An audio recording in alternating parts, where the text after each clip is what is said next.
माय चॅनलशी स्वामी समर्थ. तर व्हिडिओ बनवण्याचं कारण असं आहे की बघा हे आहे सनसिल्क शॅम्पूची पुडी. तर मी एक शॅम्पूची पुडी घेतली, त्याच्यावर मला आठवलंय की मी थांबा. तर मी नाही का कितवीला होते, 7वी 8वीला होते, तेव्हा माझे केस असे दाट आणि असे लांब होते. तर मला 5 पुड्या लागत होत्या, 5 पुड्या. तर मला हसू यायला एवढं की मी 5 पुड्याहून आता एका पुडीवर आले.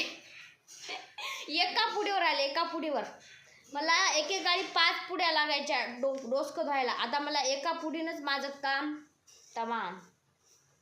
तर तुम्हाला किती पुढे लागतात काय नाही मला नक्की कमेंट करून सांगा. लग्न झालं, माझं टकलं पडलं, आता मी पूर्ण माझे पातळ केस झाले का बघा. आणि माझ्या सासूचे केस बघा आता म्हातारपणातच असे आहेत, तर जवानीमध्ये कसे असतील बघा. बघा बघा आणि इथं तर माझं टकलं पडले पूर्ण बघा. आता एका पुडीवर आले मी.